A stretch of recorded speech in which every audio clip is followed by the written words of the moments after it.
a caricature.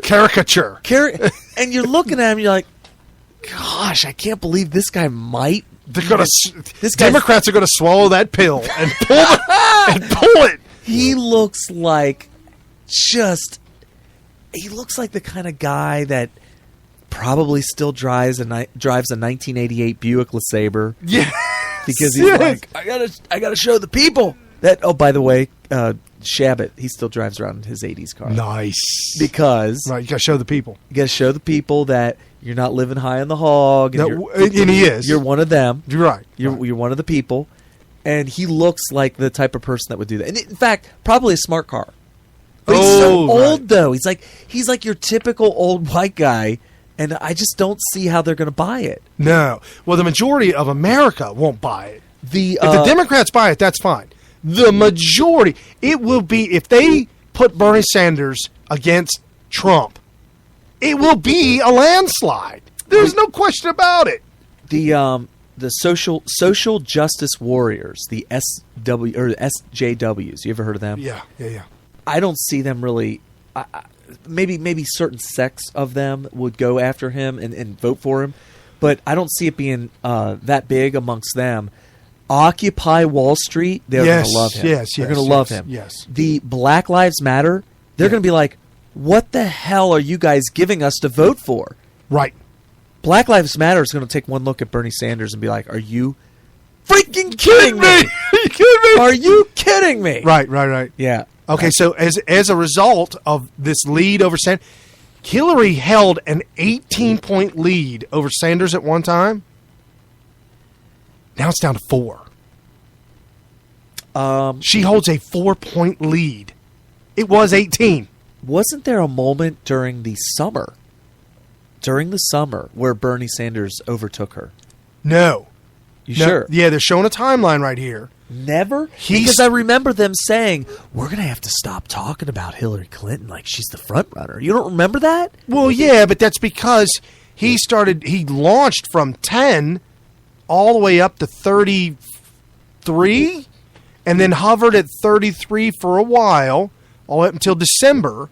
And then December, I guess this is in the winter or in the fall. Hey, you got the wrong timeline. It starts at October. I'm talking back in the summer. No, there's no. He wasn't that high in the summer. I thought they were talking about stopping calling her the front runner. No. All right. So somebody call in and let us know. Right. So she was above 50% as he was hovering at 32-ish. Now she's at 43 and he's at 39. I mean, he's in the last month or two, he's made this upward move again. I don't know where it's coming from. Gallup poll survey, lowest number of Americans identify as Democrat, 29%. It's the lowest since they've been taking this poll that identifies Democrat. Republicans also hold low at 26%. The highest ever identifiable, independent at 43%. And people are like, I'm independent, man. I don't want none of them. No, you're right. That's why Trump is doing, I believe Trump is doing so well. Okay. New movie coming out called 13 Hours. Ooh, yeah. This just might be the movie that absolutely destroys Hillary. Now, at the very onset of this movie, I was upset because I was told, the review was told, that Hillary's name nor Obama's name were mentioned whatsoever in the entire movie. And so I was kind of worried about that. Right. I remember you saying that, and I remember thinking, so typical. Right. I honestly thought it was going to be a defense of Hillary at that point. How are they going to make the Democrats look good with this movie? Okay, so John Nolte, who writes articles and they're posted on Breitbart, here's what he wrote about the movie. He said, director Michael Bay's riveting, heartbreaking, and infuriating 13 Hours, The Secret Soldiers of Benghazi, opens with 5 simple words.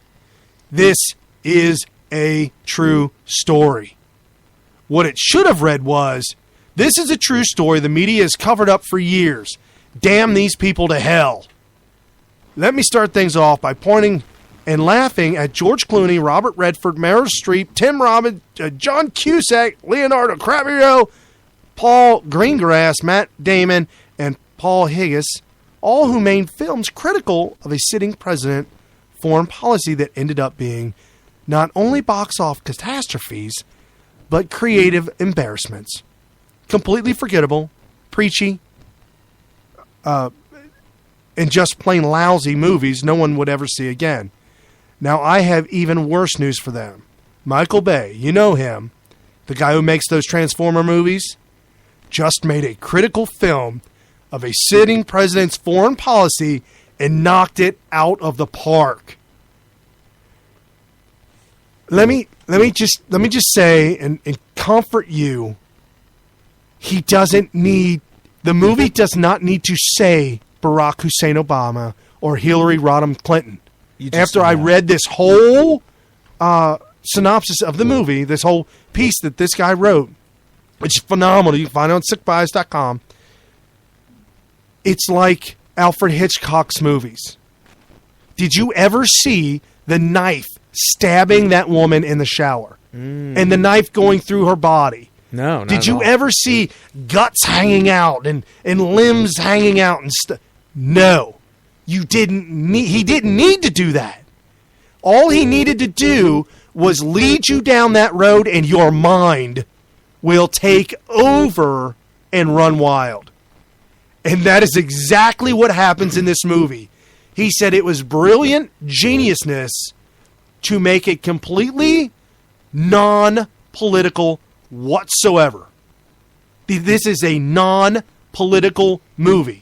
He says it over and over again in his piece. At the end of his piece, he says, oh, by the way, this is a non-political movie. It is a factual movie about what absolutely happened, and it leads you to believe. Matter of fact, Cheryl Atkinson wrote about this.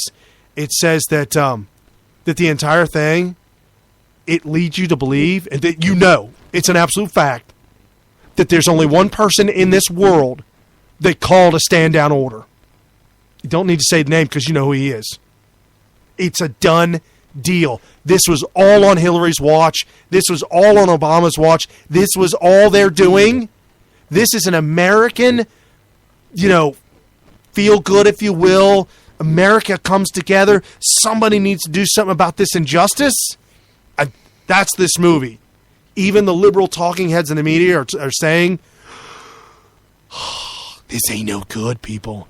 So the Hollywood Reporter did a synopsis of the movie. This lame movie, so cliche-ic and bombs, just like, his other little former movies. And Transformers was a blockbuster. And what are you talking about? This writer went on and on. It was the first one I read. I was like, oh, you were thinking really bad, yeah. And I'm like, this is the Hollywood Reporter taking some. And then I read this review. I'm like, holy smoke! So which article or which website was that from, or which Breitbart? Breitbart, okay. Yeah, and the other one was HollywoodReporter.com. Of course, right? And they just. It was so, they made it so childish, and so all the guys had rugged beards, all looked alike. I couldn't tell one from another. Sounds racist. What a racist. No, I would point this out. If Breitbart, of all places, if there was something wrong with this movie with regards to the way it should have been presented, conservatively or liberally, or Breitbart would have nailed them. Oh yeah, if they weren't honest. Oh, absolutely. So I think that the glowing review from Breitbart actually sounds like it's worth going and maybe even patronizing and putting the money in to patronize people who make this movie. This is the thing about Hollywood. If they feel like they are going to make money by telling the truth in a conservative way, right, they'll start making more of these kinds of movies. Absolutely. So patronize them, yes. Please. So Cheryl Atkins, just to close this up, Cheryl Atkins does she does an interview on Newsmax TV with Steve Malzberg's show. It's only an internet show. It's kind of weird. But anyways, Cheryl Atkins says, quote, We spoke to, again, a CIA team leader, an expert, an anti-terrorism expert who says the only person who stops these forces, a stand-down order that's spun automatically without waiting to be told, the only force is the commander-in-chief / Wow. the White House, an authority that comes from him.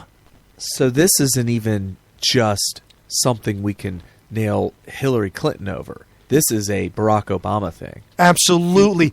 These troops, to go and save these guys, were standing at the CIA annex watching the burning building, being told to stand down. And they know that there's a war going on over there, and they're watching it. That must have been really weird. So they said it was the absolute longest 20 minutes of their life. They told the commander where to go, and they took off, fighting a battle up the street to try and save Christopher Stevens.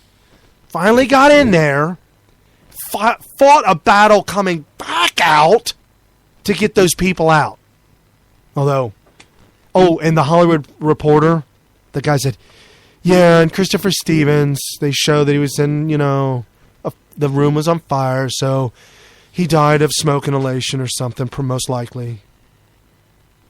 That's what he said. I've heard that story before. That he didn't die of anal rapage or at the hand of some ISIS. They said he was barricaded into a burning building and died of smoke inhalation. Well, that's not what the pictures that ISIS put out there showed. Oh yeah, right. Dragging him through the streets. Yeah, I mean they had him and he was critical. So share this with everybody you know. Yeah. Okay.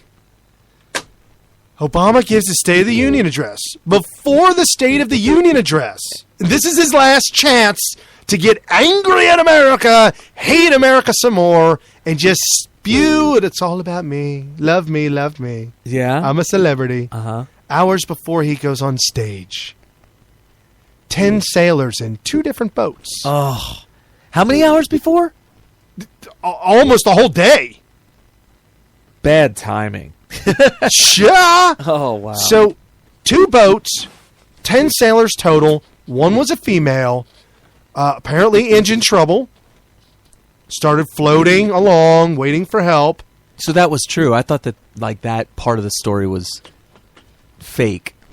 Who knows? How do you just break down and float along? I mean, we were in the military. 2 of them. No, I wasn't in the Navy. How does 2 of them break down? There's something wrong with this story. So Iran says you're in our waters. The pictures that I saw that Iran has posted everywhere makes the Navy military members, Carrie, I'm telling you right now, as God is my witness, there is no way I would not have started a war. There is no way on God's green earth would I allow these ISIS Iranian Terrorists? Yes. Okay. Board my boat and put a gun to the back of my head without doing something about it. I wonder why they let them board. What the heck kind of a ship was this? It's like a little PT cruiser type thing. Oh, like a little thing. Yeah, like a little thing. All right. So the Iranians' boat might have been a lot bigger, like a pontoon boat. Yeah, maybe. So and maybe they thought, they're here to help us. Okay. They are Navy. All right. I don't know. I'm not in the Navy. Never been there. Don't know those guys. I'm shocked that they would let them board. Commandeer. Pictures of these military members on their knees, hands behind their heads, and guns pointed at the back of their heads. This is 2016, and they have guns pointed at the back of their heads. Taken, captured, put in a cell. It's a big, giant room. Anyways, they were still captured, held against their will. The female was forced to wear a towel over her head, cover her head wrap, and all the other members were standing there waiting for whatever was to happen. The military equipment was seized, and the GPS equipment is still never been released. They still have it. Oh, yeah, I could see getting a little You don't give them $10 million at that point until they give that back. No.